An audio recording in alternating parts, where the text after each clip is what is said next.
Cumprimento a igreja com a paz do Senhor, amém? Amém.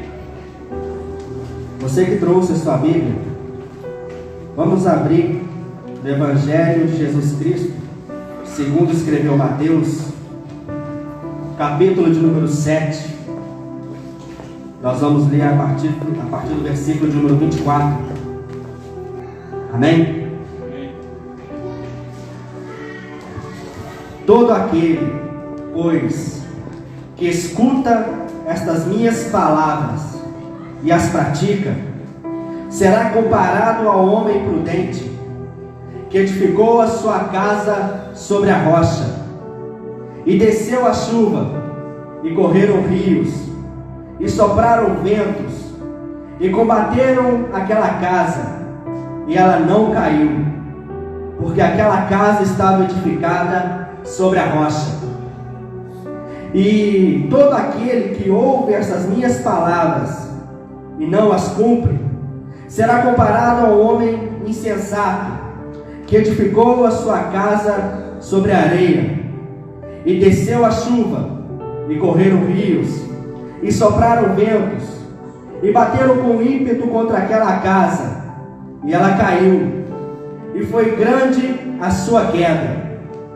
E aconteceu que, concluindo Jesus este discurso, a multidão se admirou da sua doutrina, do seu ensino, porquanto ele os ensinava como tendo autoridade, e não como os escribas. Amém? Amém. Pode se assentar, em nome de Jesus.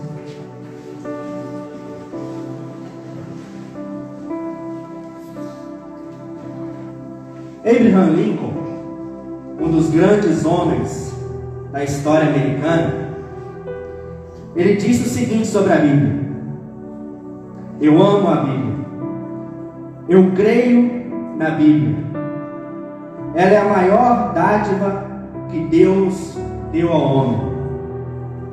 Todo o bem da parte do Salvador deste mundo é transmitido através deste livro.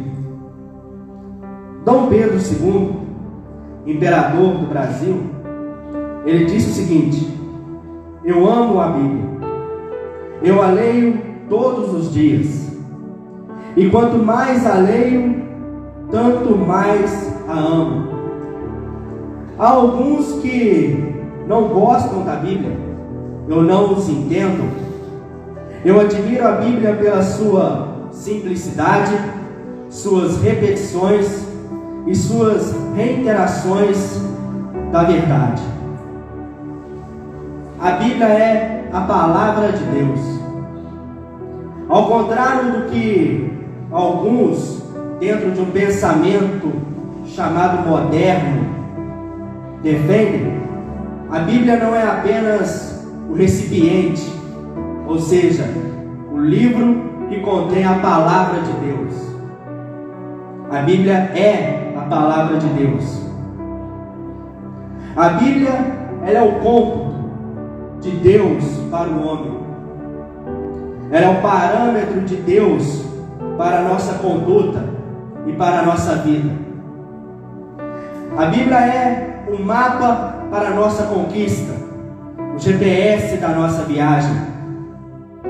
A Bíblia é o martelo que esmiuça o coração endurecido como uma rocha. Ela é o fogo que queima a palha. A Bíblia é a revelação do pensamento de Deus para nós.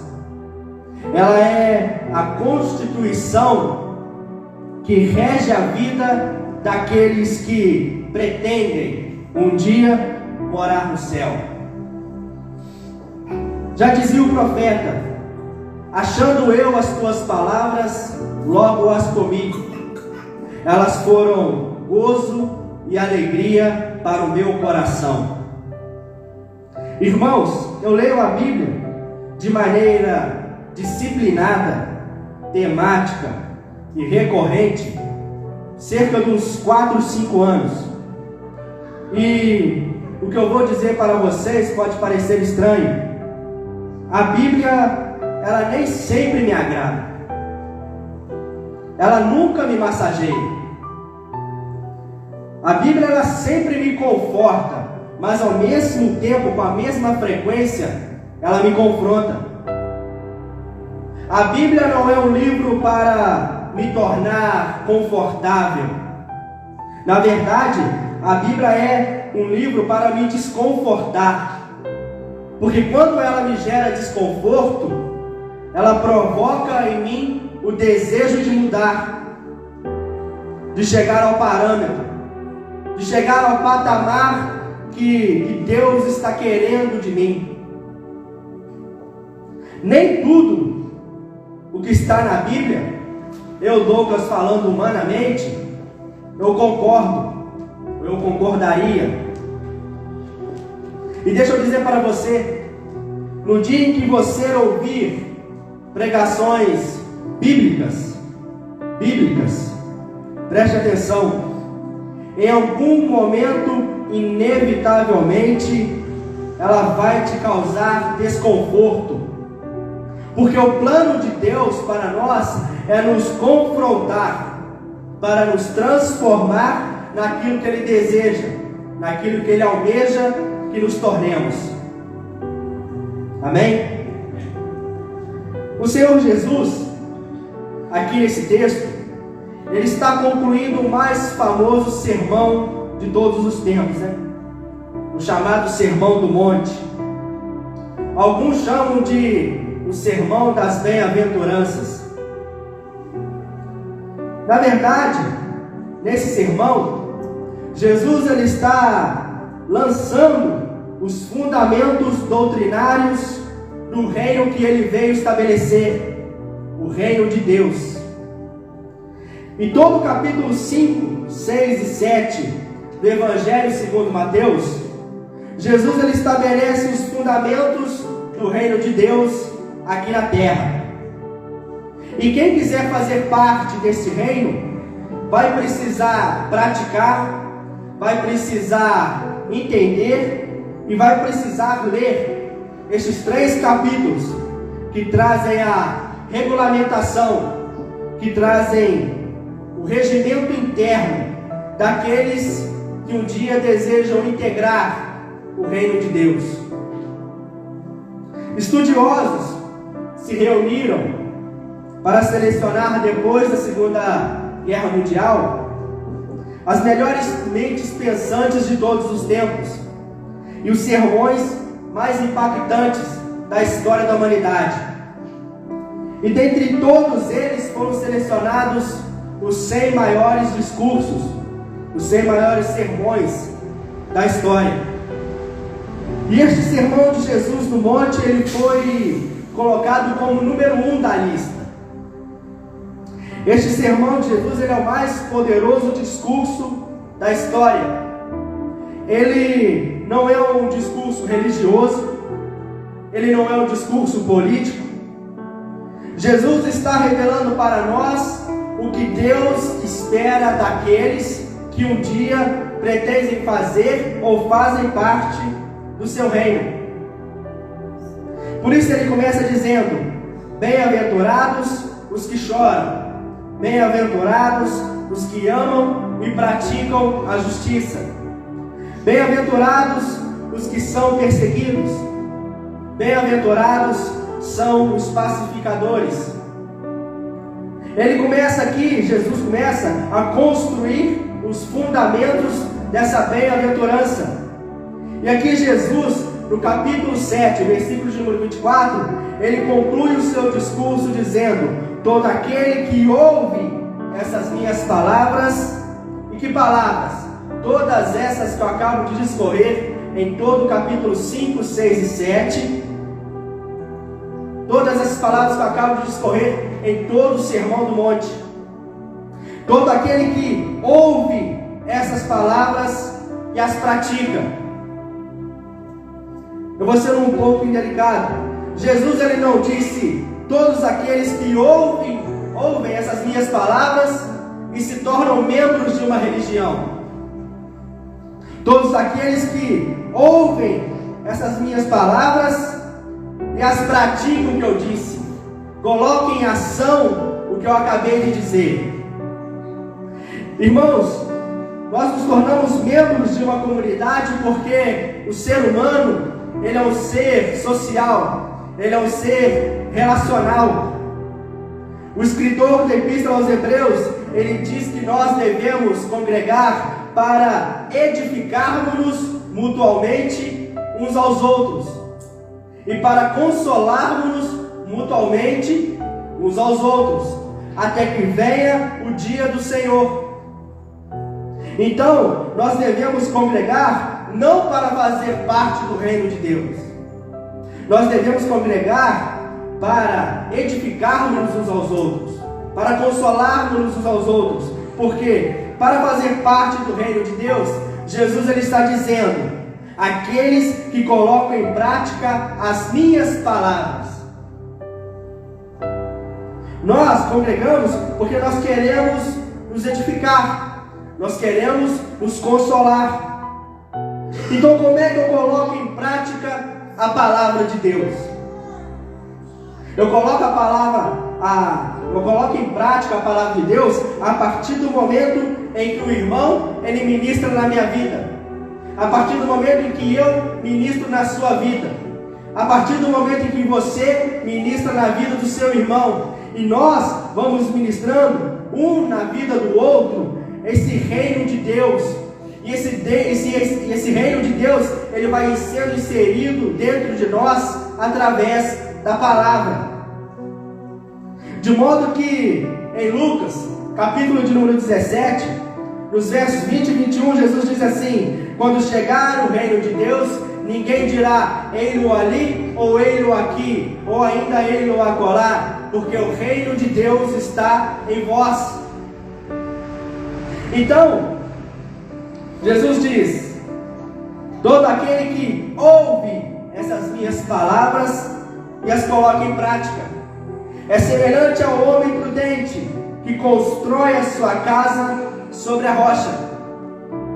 No versículo de número 25, Jesus diz assim: vem a chuva, vem a correnteza, ou seja, vem as águas fortes, as tempestades, as enchentes, vem os ventos, porém a casa ela permaneceu de pé. Bateram contra ela, contudo aquela casa ela não caiu, porque aquela casa estava edificada sobre a rocha. Qual a rocha? Quem é a rocha? Jesus é a rocha. E o fundamento que nos edifica nela é a palavra. Agora, você que está com sua Bíblia aberta ainda, note que o versículo de número 25 e o versículo de número 27, eles são iguais. É uma repetição.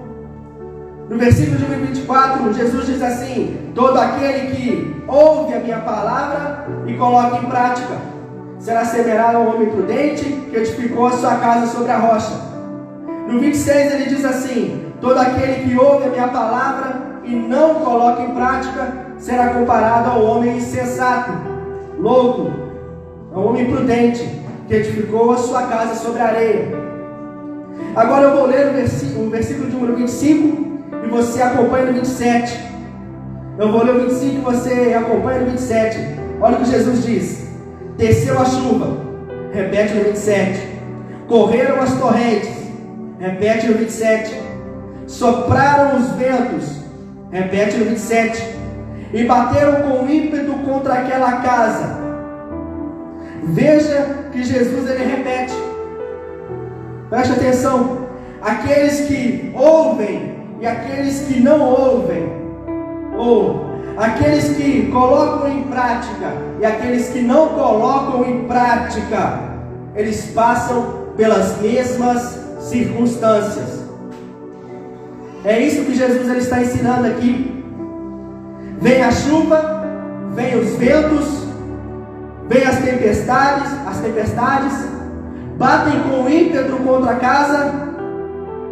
Irmãos, o fato de você ser crente, o fato de você vir à igreja, o fato de você ser fiel a Deus, ele não te poupa do vento, ele não te poupa da chuva, da tempestade, do ataque contra a casa. A diferença não está na circunstância, a diferença está no alicerce, no fundamento, na base. Aquele que ouve a minha palavra e a põe em prática, passa pela mesma circunstância, porém a casa não caiu. Mas aquele que não coloca a minha palavra em prática, diz a palavra aqui, que a casa caiu. E por quê? Porque na primeira situação, a casa estava edificada sobre a rocha. E na segunda situação, a casa estava edificada sobre a areia.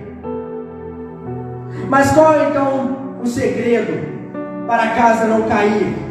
Para a casa não sucumbir na tempestade?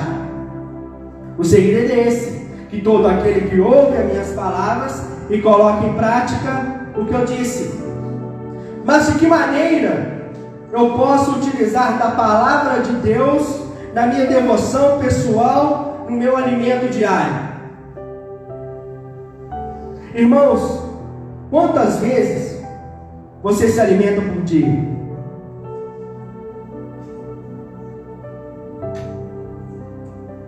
Levanta a sua mão.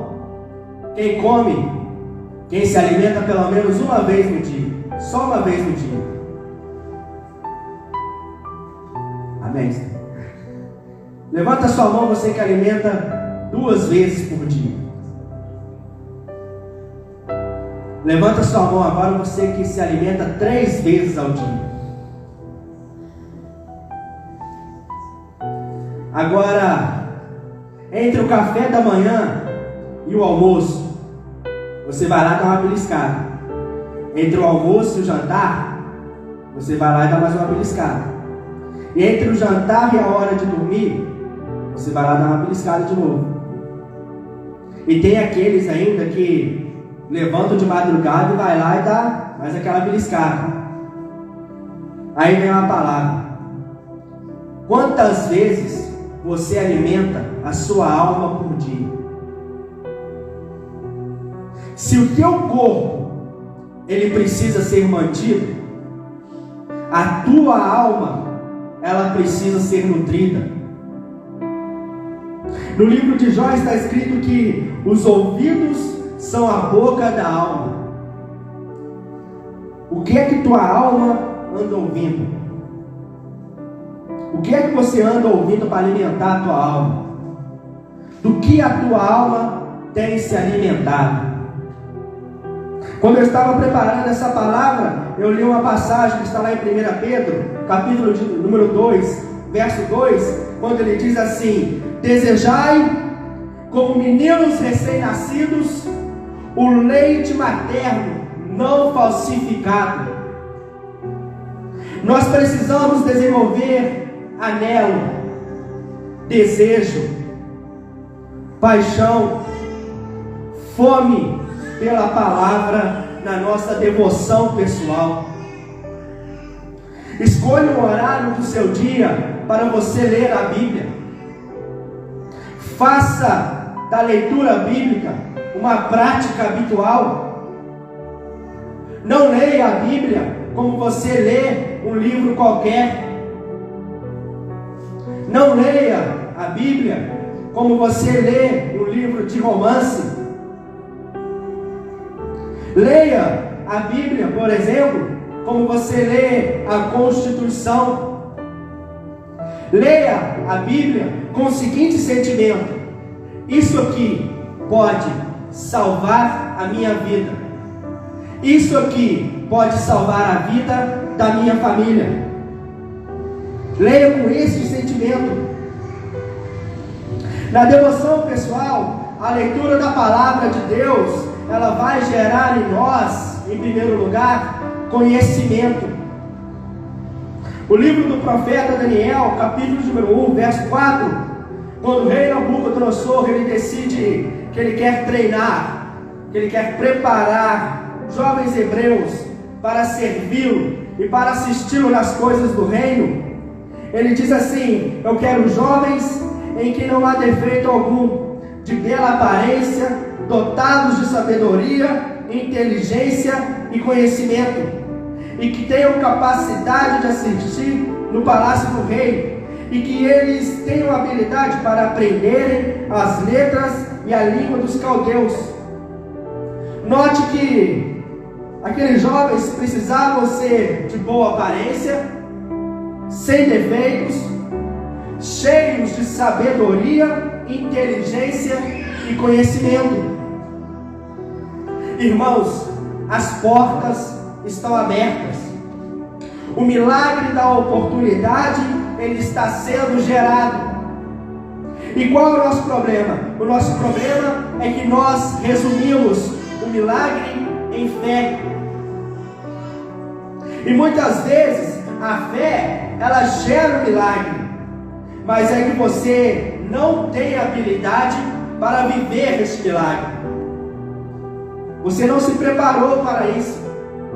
Você não buscou conhecimento. Conhecimento é preciso buscá-lo. O Senhor, quando Ele usa o profeta Oséias, capítulo de número 4, verso 6, Ele diz assim: o meu povo está sendo destruído, porque lhe falta conhecimento. A ausência do conhecimento, ele nos furta as oportunidades e as soluções que são práticas para quem os tem. O estudo sistemático da palavra de Deus vai gerar em nós conhecimento. Tem gente que não quer mais ler a Bíblia, porque eu já ouvi até um pensamento dizendo o seguinte: Jesus já está voltando. Para que eu vou estudar a Bíblia? Para que eu vou ler a Bíblia? Eu estou indo na igreja, eu vou ser arrebatado, então eu não preciso mais ler a Bíblia. Meu irmão, deixa eu dizer uma coisa: enquanto Jesus ele não volta, enquanto ele não arrebata a sua igreja, eu e você, nós temos desafios aqui neste lugar na terra para serem vencidos, para serem enfrentados no nome de Jesus. Então cresça no conhecimento da palavra. O apóstolo Pedro, ele diz na sua epístola, no capítulo de número 3, verso 18, assim: crescei na graça e no conhecimento. Crescei na graça e no conhecimento. Por que isso? O que Pedro está defendendo é um amadurecimento equilibrado. Graça e conhecimento gera em nós maturidade, gera em nós um equilíbrio, poupa a gente dos excessos. 2 Pedro, capítulo de número 1, verso 5, ele nos orienta dizendo assim: e por isso mesmo, vós, empregando toda diligência, acrescentai à vossa fé a virtude, e a virtude ao conhecimento, e o conhecimento ao domínio próprio. Irmãos, o estudo bíblico, a leitura bíblica diária, gera para o cristão um conhecimento que é necessário para desfrutar das oportunidades que Deus ele reservou para mim e para você. Olha o que o sábio Salomão ele diz no livro dos Provérbios, capítulo 2, verso 10: pois a sabedoria ela entrará no teu coração, e o conhecimento dará prazer à tua alma, e o bom siso, ou seja, o bom juízo, ele te protegerá, e o discernimento te guardará. Olha o que ele continua dizendo para nós no capítulo número 3, no verso 13: feliz é o homem que acha sabedoria, e o homem que adquire conhecimento, pois melhor é o lucro que a sabedoria dá do que o lucro da prata e do ouro. Tem muita gente querendo ficar rico, até dentro da igreja. Tem muita gente querendo ficar rico, se acabando para isso, mas não busca conhecimento para tal coisa. Tem gente que pede tanta coisa para Deus, que quando consegue, não sabe o que fazer. Falta de conhecimento. Conhecimento é preciso buscá-lo. O conhecimento da palavra, deixa eu te dizer, ele é imprescindível para que você não seja enganado, não seja guiado de qualquer forma, não seja guiado por qualquer igreja, não seja guiado por qualquer pastor. Provérbios capítulo 4, verso 7, diz assim: a sabedoria é a coisa principal. Adquire, pois, a sabedoria com tudo o que você possui. Adquira, pois, o conhecimento. Irmãos, o conhecimento, para você ter uma ideia, ele pode te preservar a vida. Ele te poupa, ele te gera oportunidades. A palavra de Deus diz assim: estima a sabedoria e ela te exaltará. Se tu a abraçares, ela te honrará. Ela dará à tua cabeça uma grinalda de graça e colocará na tua fronte uma coroa de glória. Provérbios capítulo 8, verso 17, que todos nós dissemos que é Deus falando, diz assim: eu amo os que me amam, e os que de madrugada me buscam, me acharão. Ali não é a pessoa de Deus, ali é a pessoa da sabedoria. Ela está dizendo para nós: eu amo os que me amam, e os que de madrugada me buscam, e esses me acharão. A sabedoria está dizendo para nós: toma tempo, aproveita o silêncio, valoriza o tempo que você tem para me buscar, e quando você me buscar, eu vou me apresentar a você. O grande problema é que boa parte de nós não investe mais em vida devocional. Aliás, quase nenhum lar cristão mais pratica o hábito de orar na hora da alimentação. Já não temos mais um momento para sentar e estudar a palavra de Deus. Nós que pregamos a palavra, corremos o risco de só estudar a palavra de Deus na semana que nós vamos pregar. O estudo da palavra, a leitura da palavra, ela deve fazer parte da nossa vida diária. Ela deve compor conosco o nosso dia a dia. Provérbios 8:10 diz: aceitai a minha correção mais do que a prata, queira o conhecimento mais do que o ouro, porque melhor é a sabedoria do que as joias. De tudo que você deseja, nada pode se comparar à sabedoria. Meu irmão, coloca a palavra de Deus na tua devoção pessoal. A Bíblia diz que Jesus ele crescia e se fortalecia em graça e conhecimento, em graça e sabedoria, diante de Deus e diante dos homens. Concluindo essa parte aqui, quem aqui é pai e mãe?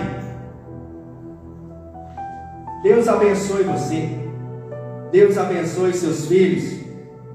Você que é avó, Deus abençoe seus netos, Deus abençoe a sua vida. Deixa eu te perguntar: o que nós temos feito em orientação bíblica para os nossos filhos? O que você tem feito em orientação bíblica para o seu filho, para a sua filha? Lamentavelmente, nós desenvolvemos o hábito de dar tudo e qualquer coisa para os nossos filhos. Mas nós, eu me incluo nisso, nós não tomamos um tempo para orientá-los na palavra. Deuteronômio capítulo 6, versos 6 e 7 diz: essas palavras que hoje eu te ordeno, tu as ensinarás aos teus filhos, em casa, no campo, no caminho, tu inculcarás neles os meus mandamentos. O que é inculcar? Inculcar é fixar, é repetir até que se transforme em estilo de vida, repetir até que entre na mente deles. E por quê? Provérbios 22:6. Ensina o menino no caminho em que ele deve andar, e até quando ele envelhecer, ele não vai se desviar dele. Sabe o que é interessante nessa passagem? A Bíblia diz no caminho e não o caminho. E qual a diferença? Ensinar o caminho é apontar, vai para ali. Ensinar o caminho é dizer, vem comigo. Você tem aprendido a palavra de Deus para que você possa pegar o seu filho pela mão e dizer, vem comigo? Queremos que os nossos filhos orem, mas eles não nos veem orando. Queremos que nossos filhos leiam a Bíblia, mas eles não nos veem lendo a Bíblia. Queremos que os nossos filhos sejam conservadores e valorizem a família, mas nós nos comportamos banalizando os valores da família. Queremos que os nossos filhos, eles venham para a igreja, mas e nós? Ensina no caminho, e até quando envelhecer, não se desviará dele.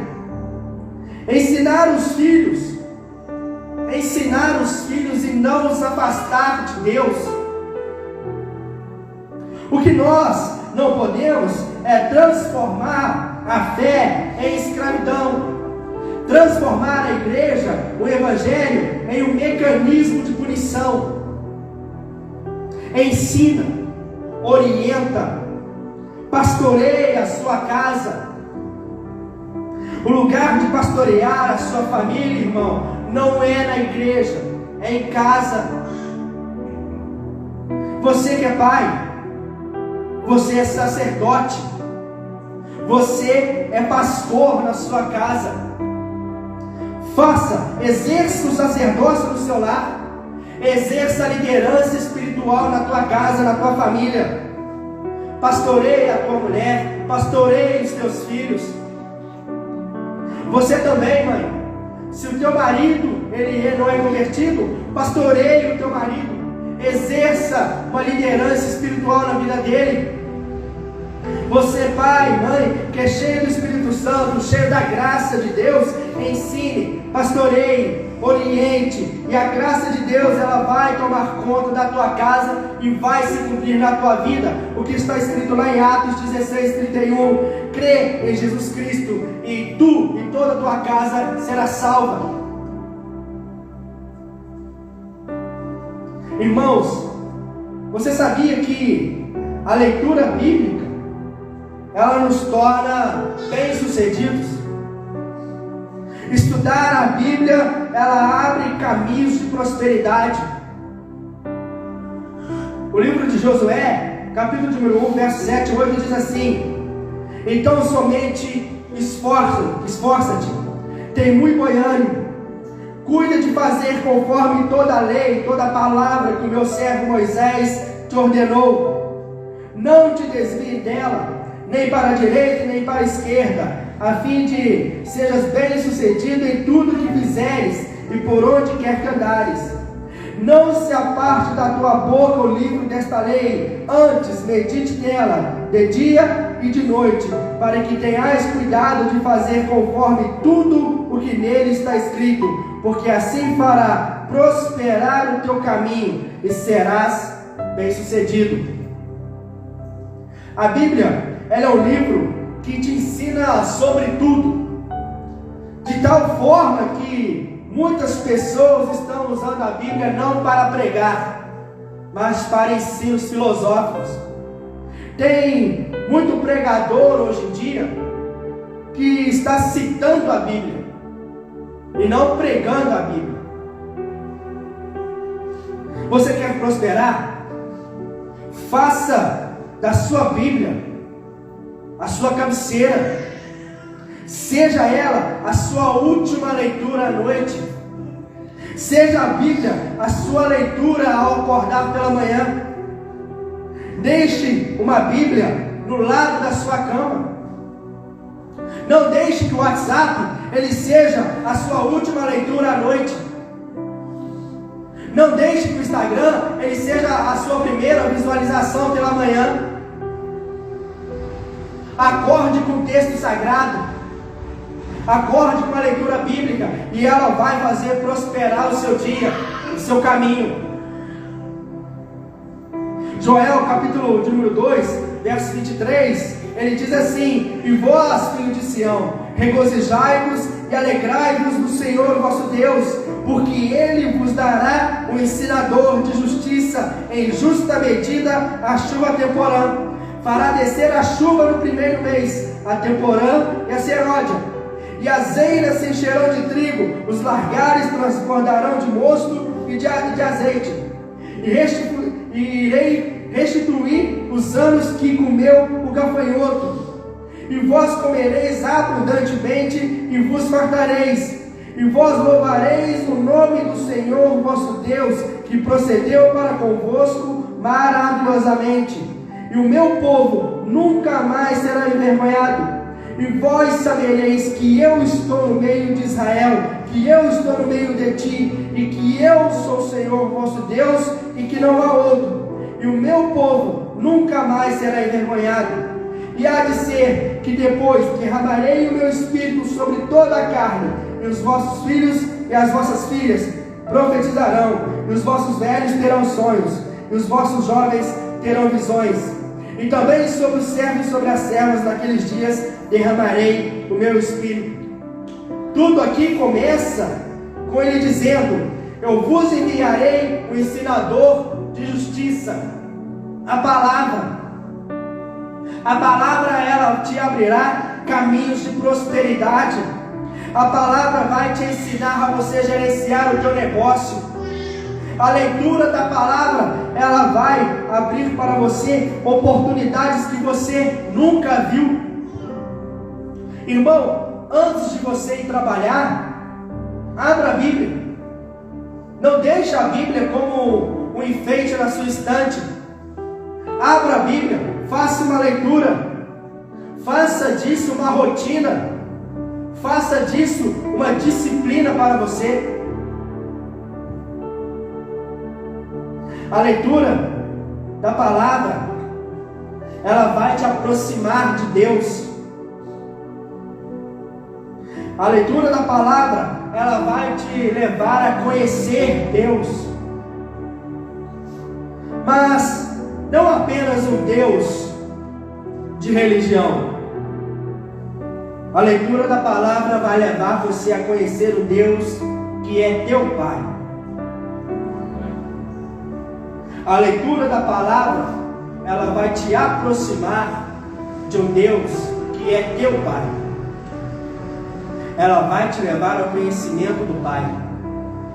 Jeremias, capítulo 9, verso 23, diz assim: se alguém quiser se gloriar, glorie-se em me conhecer.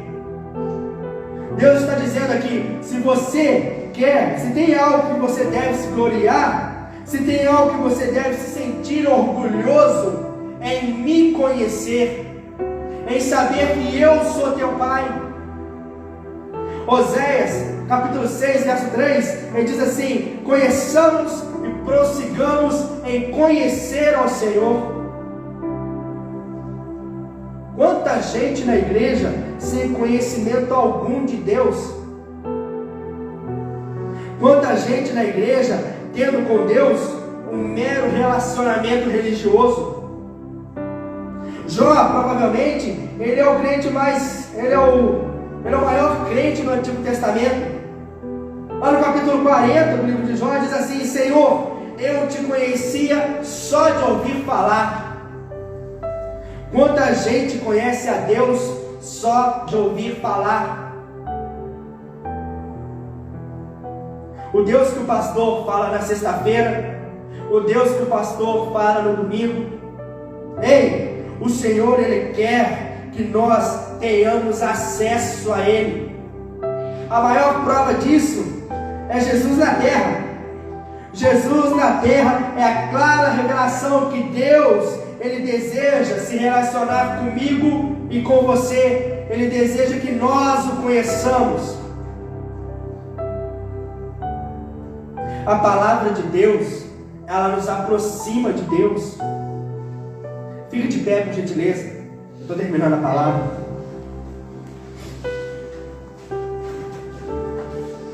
A palavra nos aproxima de Deus. Paulo, ele está preso em Roma. E ele sabe que ele vai morrer. Ele está sozinho. Ele chega a escrever o seguinte: na minha última audiência, ninguém compareceu em meu favor. Nenhum advogado, nenhum mediador.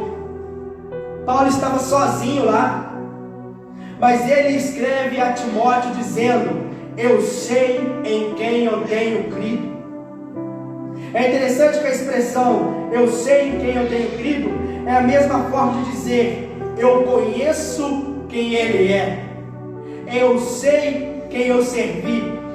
Eu estou aqui preso, mas eu sei com quem eu me relaciono. Por isso ele diz: combati o bom combate. Ele não diz combati um bom combate. Ele diz combati o bom combate. Ele está dizendo, está falando da sua, ele não está falando da sua performance. Ele não está falando que ele pregou em vários lugares. Ele não está dizendo que cantou com Paulo e Silas numa prisão e ela veio abaixo, não. Ele está dizendo: eu lutei pela causa certa,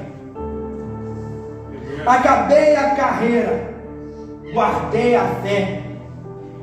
Como é que se guardou a fé? Você está sendo condenado, você vai ser decapitado. Depois de evangelizar a Europa, depois de evangelizar toda a Ásia, a África, você está dizendo que você guardou a fé? Você vai ser decapitado, você não sabe disso.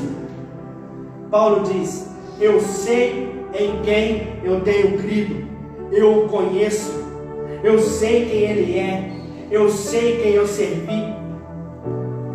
Qual é o nosso problema? O nosso problema é que nosso conhecimento de Deus, ele é tão raso, ele é tão pouco, que um problema nos leva à murmuração. Uma crise nos afasta do templo, da igreja. Uma crise só nos afasta de Deus.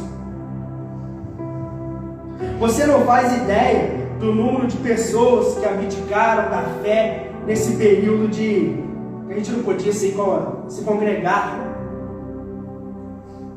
Esse tempo de pandemia, muita gente, mas muita gente mesmo se afastou da igreja. Por quê? Porque essas pessoas elas tinham o conhecimento do culto, elas tinham o conhecimento da igreja, elas tinham o conhecimento da religião, mas elas não tiveram o conhecimento de Deus. O relacionamento era distante demais. Irmãos, o Espírito Santo, ele diz para você e para essas pessoas: voltem, voltem, vinde a mim, a fonte está aberta, eu quero me tornar conhecido de você. Meu irmão, não é possível conhecer a Deus sem a leitura da Bíblia. Não é possível conhecer a Deus sem isso aqui. Não tem como. Tem gente que diz: mas Deus não fala comigo. Está aqui, 66 capítulos. Como é que Deus não fala com você? Faça um pacto com Deus essa noite. Feche os seus olhos. Antes de passar a palavra para o pastor, queria orar com você. Faça um pacto com Deus essa noite. Faça um pacto com Deus que antes de você dormir essa noite, você vai ler um texto sagrado e você vai dormir culminando com esse texto até eu acordar pela manhã. para muitos de nós, vai ter que ser uma disciplina. Quem pode fazer esse compromisso de autodisciplina com Deus? Pai, o teu povo, ele se dispõe a ler a tua palavra e estudar. O Senhor sabe que para a maioria de nós, esse compromisso, ele vai exigir um treinamento. Mas eu te peço agora, Deus, que o Espírito Santo, ele comece a produzir em nós fome pela tua palavra. Que o Espírito Santo comece a produzir em nós sede de conhecer a tua palavra. Que o desejo pela tua palavra, que o desejo de conhecer o Senhor através da tua palavra aumente na tua igreja, Deus. Que o mundo te conheça através de nós, através do nosso conhecimento da tua palavra. Gera, Deus, no coração dos teus filhos agora um renovo, alegria. Que a tua palavra venha gerar em nós freio. Que a tua palavra nos blinde. Que a tua palavra nos cerque. Que a tua palavra seja bandeira sobre a nossa casa, sobre a nossa vida, sobre a nossa família, sobre a tua igreja, em nome de Jesus. Amém. Passar a palavra para o pastor Gutierrez. Eu agradeço mais uma vez.